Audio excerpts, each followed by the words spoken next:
Okay, we're about to recap Jenn's Bachelorette episode 4. But before we do that, I have something to show you guys. Like, I think you're gonna like it. Come here. Come here, Stinky.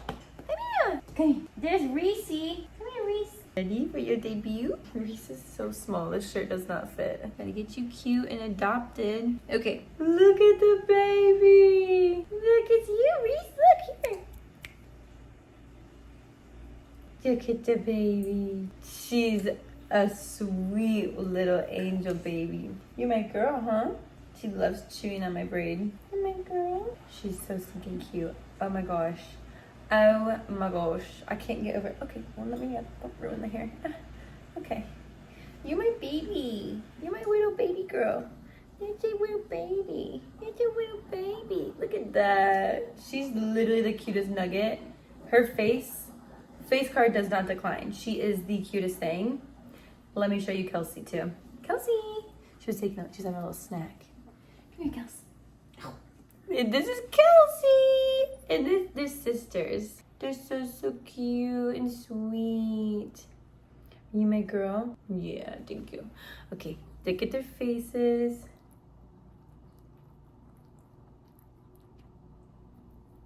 I mean, you get it. They're just two little babies just looking for their forever home. They are seriously so cute. I bought a matching outfit too, so after this I'm gonna go take pictures with them. They're seriously so cute. I literally can't handle it. Watching The Bachelorette last night, they just were like tucked. Okay, you guys go play. You good. Okay, let's hop into it. Okay, so they definitely teased Sam M's one-on-one date as a disaster. They basically were like showing kind of the parts of the date where it made him look a little bit like pushy and unthoughtful, which I did take note as I was watching. I was like, oh, like, you know, Jenn obviously didn't love that he just made the decision for them. And I think that that's like a really good thing to observe when you're dating somebody is like, okay, is this person considering me in this? You know, him saying, I want her to be comfortable being uncomfortable. That's a great mentality to have for yourself. But it's kind of like when somebody's doing something in life, it's like they can't change unless they want to change. Like you can want something for somebody as much as you can or as much as you want, but like if they don't want that thing for themselves, then they're not going to achieve it or pursue it. So like if Jenn is like in a place of like, you know what, I just went skydiving 2 days ago, I'm a bit adrenaline out, and like she didn't want to do it, then like that's something you should respect. But at the end of the day, like you probably could convince her and be like, hey, I'm going to be there for you, I'm going to support you. But I just feel like the way that, at least the way that it was shown, like there could have been more to that conversation, but she spoke on it and being like, oh, I just feel like the dogs are hitting the tripod. But I feel like she was just like, you know, I feel like he didn't really consider me or even like acknowledge me in the conversation. And maybe he was just like, oh, this is the show. And like, of course we're going to do the crazy stunt. Like, yeah, obviously we're going to do it. So maybe that was his mentality on it. Okay, the girls were fighting. You guys are crazy. Okay, Reese, you're going to come up here with me for a bit. Oh yeah, and not to mention, like, Jenn did just go skydiving. So like, she's done scary things and she's definitely, you know, able to push herself and be uncomfortable. But when she was with Marcus is that his name? Yeah, when she's with Marcus skydiving, then like, you know, he's being supportive and he's like, hey, we're gonna support each other, we're gonna do this together. Like he was very supportive and like reassuring for her. So it's kind of like one of those things where, you know, I feel like Sam just, unfortunately, it could have been the edit a little bit, but also like I feel like he could have been more attentive, and I feel like it looked like he was like kind of getting annoyed or like frustrated with her when they were out there, and I'm like, I just feel like it would make so much more sense to be like, oh, I see that you're like concerned or you're struggling with this, so you know, I want to like support you and like be there for you, or just like taking her and hugging her and being like, it's gonna be okay, like we got this, like just hyping her up, you know, like I feel like that goes a long way. You want your shirt off? I feel like this is the first time I felt like their chemistry was kind of off. Like even when they got to the bottom, and let me take your shirt off. When they got, you have the hiccups? When they got to the bottom, it wasn't like, oh yay, like supportive, whatever, like a little kiss. It was like a weird kind of make out. I feel like he was more into it than her. Like maybe I'm looking too much into it now, but I was kind of like, oh, something feels off. Okay, so then night portion of the date. Interesting. I think that they definitely showed like a redemption arc, which I feel like if you're a fan of the show, like we know this is coming. Although I kind of thought maybe that Sam was just going to be a villain and they were just going to leave it at that. But it showed a good arc of his, like, you know, his capacities as a partner and as a person. she said something about her parents' relationship and how it made her feel like she doesn't deserve love or something, or it has made her feel that way in the past. And he was very genuine in his response, and he looked at her like dead in the face and was like, you are worthy and you deserve it. And I remember like thinking, I was like, okay, there's more to him than what they kind of alluded to at the beginning portion of the date. They like really built it up so that we like wouldn't like him, I think. But he definitely redeemed himself on the night portion. He was supportive, he was kind, thoughtful, vulnerable. He also shared some of the stuff that he's experienced, and Sam shared that he also was engaged and that he was cheated on. And I'm so interested and curious about this because it's like so many of the guys this season have been cheated on. I don't even know that many guys in real life that have been cheated on. Well, that I know of. I'm sure there are, but I just don't know of that many people. So, but yeah, let me know y'all's thoughts because, you know, I think last week everyone was really put off by some of Sam's like interactions, but this week, yes, the beginning portion of the date did kind of rub people the wrong way, including myself. But then honestly, like the night portion, I thought it was really positive. I feel like he was like very solid and it was better than I expected. And I think he showed more depth than any of us were expecting. Jenn mentioned that she's falling for Sam. It feels really early, but they've had this like crazy chemistry this whole time. So maybe it's not that early. But wait, I don't remember. Let me know if you guys remember. Did he say it first? Or has he told her this before? Or is this the first time? Because I think this is the first person she said it for. But I was like pretty shocked. I was like, oh my gosh, like, she said that she's falling for him. That's like a pretty big deal. Okay, before they cut to the group date, they cut to a scene of Sam and Devin. And this is where I'm like, Sam, what the hell? We were rooting for you. We were all rooting for you. Why are you giving Devin shit? And who knows how the conversation started, but they're sitting there, and I just think the way Sam is talking to Devin, it's like he's talking down to him so bad. He's like, I have no respect for you. I don't value you. I don't respect you, this, that, and the other. And I just think it's just not kind. And Devin right back was like, I don't have respect for you either, dude. Like, it's cool, whatever. Like, bye, be gone. Like, but it really seemed like Sam was the aggressor. Obviously, we don't know what's going on, but I just am like, what the actual heck? Like, it's just so weird to me. I don't know. I just don't like that. I think as women also, like, we don't see that as an attractive attribute because, like, when there's really no reason to be, like, starting drama or fights or whatever, but you see a guy doing that, it kind of just is like, oh, like, is this what dating that person would be like? Are you going to be looking to pick fights? Are you going to be looking for things to be, like, frustrated about? And, like, that's just, I don't know, it's just not the vibe. I did think it was funny because at one point he's like, your name does not come out of my mouth. And then it, like, cuts pretty much either right before or right after, and he's like, Devin, blah, blah, blah, blah, blah. And it's like, dude, Devin's name has been in your mouth this whole time. Like, they keep talking about each other. Like, it's getting to be a lot. Okay, here are my notes on the rugby date. These are the things I wrote down. Okay, the rugby group date. Sam N is going hard. Oh my gosh, he was like going in with like this really brutal mentality, really being pretty aggressive and like kind of wild. I was like, what's going on here? This is interesting.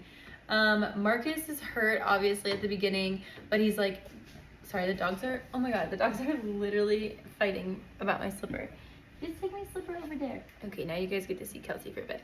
Okay, so Marcus is very obviously kind of hurt at the beginning, but he's not wanting to make a big deal of it. I think, you know, it made me sad because I'm like, oh, like, you know, he's been through a lot in his life and he's probably been told he needs to be like tough and strong or whatever. And it's okay to get hurt. And these are like really intense dates. So yeah, but the rugby thing was really intense and very cool. I think it's really cool to see like the other cultural aspect of New Zealand and how they did the haka. I think that's what it's called. It makes me want to watch rugby on the Olympics. Like, so the blue team wins, and then Sam N is acting like kind of strange. Like, everybody's putting it out. He's like walking ahead of the group. He's got like the jersey and the trophy and all this stuff, and it's like he's very much like, I almost feel like he was like trying to manifest, and he was like, I'm gonna put on this like facade of like, I'm a badass and I'm so strong and like no one's gonna deny me anything. Like, I feel like I almost wonder if there's somebody like a producer being like, dude, you just gotta own this, like find your confidence, find this, find that. Like, I really was kind of confused about this kind of demeanor. I was like, this does not feel normal. It was definitely like unusual. It felt a little bit unaware. It made me feel kind of sad for him because I was like, damn, like I feel like this is somebody that's putting on a front. And really what this experience, like where you benefit, is like just being yourself. It's like putting yourself out there. And I actually like thought he was a nice person, and I feel like watching this unfold, it's like, oh, like this is why it's dangerous to not have confidence in yourself, because like you'll fall for anything is what it feels like. And I don't know where he was getting, you know, encouragement from to act like this, but it didn't feel organic. It didn't feel kind or like, you know, natural to him. So it was definitely like weird to watch, because you're just like, what's going on? Like, you seem like a nice person. Lead with that. If you're a nice guy, lead with being a nice guy. You don't need to put in any kind of like, or put on any kind of facade to like make yourself appear like something you're not. Like, people are gonna like you for you. But I think it's really, really hard when you get on a reality TV show and there's pressure and you're looking around and there's tough guys, there's cool dudes, there's people that are just different from you, and you're like, I really like that. I want to be that. And I think it's okay to be inspired by people and to, you know, follow the lead of some people, but it really felt like some kind of like almost like a role play, and it made me really sad, because I think the reason why Jenn ultimately sent him home was not because she didn't like him or find him attractive or something. He's a very attractive guy, but I think she was like, oh, like I don't know who you are, and I don't see myself making a connection with somebody who doesn't feel connected with themselves. And like, at least that's how it read to me, that she was like, oh, like you're like, you need to figure out who you are before you can love somebody else, because that's a key part of being able to like love someone, is to be able to love yourself. But it seems like he doesn't even fully know himself. And I know that's a really bold statement, because I don't know this person either, and he might be on a whole different trajectory. He may have come off the show and like, you know, really looked inward, and he might be in a great place today, but I think going on reality TV can definitely mess with your head. Okay, somebody I noticed tonight that we haven't really talked about is Jonathan. He did the little like lacrosse poll where he like brought her outside and they played lacrosse. It was super cute. He's very handsome. He seems like a really nice guy. I know we've seen little bits and pieces of him here and there, and I think he's very likable, but he might be another one of those like dark horses, like just kind of laying low. He's not getting a ton of screen time, which probably means he's like quite normal. Like, he's probably a nice guy. And yeah, he seems, that was like such a sweet moment. And I was like, dang, like where's more of this? Like, I know that the tea is hot and the drama is like so juicy, and that's what I'm talking about. This whole video is the drama, but I'm like, show us more of the love stories. Like, show us, you know, these people that are doing cute moments, and like I want to see more of that. So that's kind of, you know, that's tough, because I'm like, oh, I really think that he seems like a good fit for her, and I wanted to see more like engagement between them. Okay, I made a note on my laptop that says, I hope Grant gets the next one-on-one. They really be making out. That's what I put in my notes. And I don't really remember that scene now, but I do remember having that thought and being like, oh, I hope that guy gets the next one-on-one. So let's see what happens. They seem to have a lot of chemistry. Love some good chemistry, but I feel like we're already on episode 4. It's like, oh my God, we're making our way. We're trekking through the season. So one-on-ones will probably start to slow down. So I really hope that he gets one. Oh, Grant also made the comment, when you win, you should handle it with grace. So basically all the guys kind of like attacked Sam, the dark-haired Sam. Everyone kind of attacked him and was like, dude, you're acting weird. This is not normal behavior. Like, what's going on? And it's tough, because like he was basically like, you guys don't need to understand me. Like, I'm here for Jenn, blah, blah, blah. And like, it's tough. Like, it's really tough to see. But I made a comment that Grant said, when you win, like, you need to act humble. Is that what he said? When you win, handle it with grace. And I think that's such good sentiment, because I think a lot of people are like, oh, you really see someone's character when they lose. And I've always found that to be true. Like, always have good sportsmanship. Even if you lose, shake your opponent's hand, you know, keep your head high, keep strong morale and all that stuff. But if you're winning, that also shows your character. If you're out here being like pompous and, you know, showing off and doing all these things, like, that also is not a good look. So that was like really tough to watch. I was like, dang, like you do need to you need to be you have to be humble if you like win, even if it's something silly like a match. But I think that showed good character of Grant too, because it's like, okay, he's aware of like, you know, a winning attitude and like what that actually takes. And I think that's a really, you know, big statement.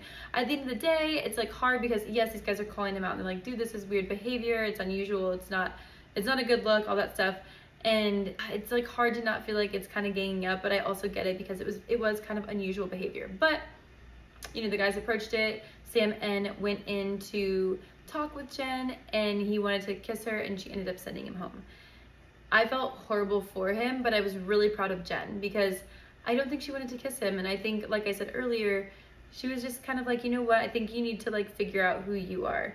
And that's a really good, healthy step for you at this point in your life. And I think that's like really, I think that's very mature of her to say. So yeah, that's kind of my take on it. It was sad to watch, but I also think hopefully he grows from this. You know, I think that's like something with all reality TV people is like, we go on the show, we either have a great experience, a bad experience, or a little bit of both, and you walk away and you grow from it. Okay, so then I thought the Marcus conversation was really interesting with Jenn.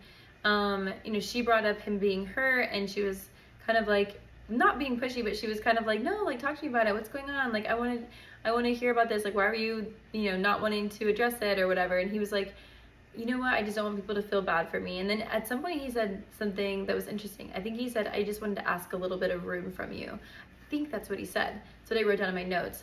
And that's a really interesting comment to say. Like, I was kind of like, damn, has like anyone ever said that to a lead of like, hey, I just like need a little bit of space right now? And it's a little bit strange to see because especially in these scenarios, like, it's so quick, it's so fast paced that like the last thing you want to do is ask for space.